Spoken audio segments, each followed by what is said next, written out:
रविदास जी को रैदास जी के नाम से भी जाना जाता है। इनके माता पिता चर्मकार थे। इन्होंने अपनी आजीविका के लिए पैतृक कार्य को अपनाया, लेकिन इनके मन में भगवान की भक्ति पूर्व जन्म के पुण्य से ऐसी रची बसी थी कि आजीविका को धन कमाने का साधन बनाने की बजाय संत सेवा का माध्यम बना लिया।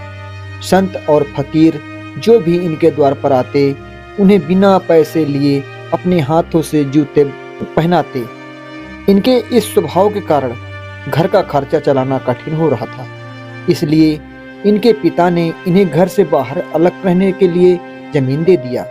जमीन के छोटे से टुकड़े में रविदास जी ने एक कुटिया बना लिया। जूते बनाकर जो कमाई होती उससे संतों की सेवा करते। इसके बाद जो कुछ बच जाता उससे अपना गुजारा कर लेते थे। एक दिन एक ब्राह्मण इनके द्वार आया और कहा कि गंगा स्नान करने जा रहे हैं, एक जूता चाहिए। इन्होंने बिना पैसे लिए ब्राह्मण को जूता दे दिया। इसके बाद एक सुपारी ब्राह्मण को देकर कहा कि इसे मेरी ओर से गंगा मैया को दे देना।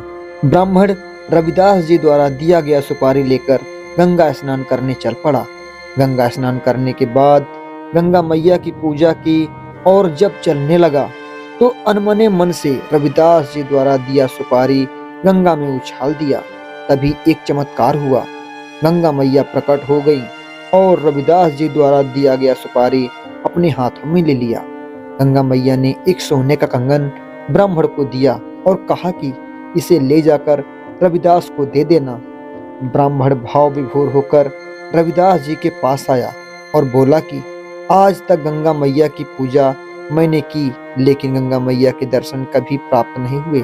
लेकिन आपकी भक्ति का प्रताप ऐसा है कि गंगा मैया ने स्वयं प्रकट होकर आपकी दी हुई सुपारी को स्वीकार किया और आपको सोने का कंगन दिया। आपकी कृपा से मुझे भी गंगा मैया के दर्शन हुए। इस बात की खबर पूरे काशी में फैल गई।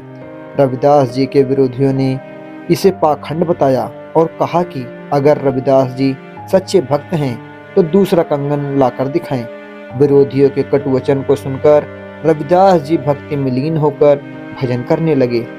रविदास जी चमड़ा साफ करने के लिए एक बर्तन में जल भरकर रखते थे।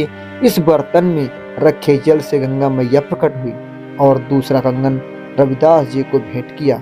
रविदास जी के विरोधियों का सिर नीचा हुआ और संत रविदास जी की जय जयकार होने लगी। इसी समय से यह दोहा प्रसिद्ध हो गया, मन चंगा तो कठौती में गंगा। संत रविदास जी ने कहा कि मृत्यु के बाद उस व्यक्ति को यमपुरी जाना पड़ता है जो हरि को नहीं भजते। हरि को भजने वाला यमपुरी नहीं जाता है। दोस्तों, आज की कहानी आपको कैसी लगी? उम्मीद करता हूँ कि कहानी आपको पसंद आई होगी।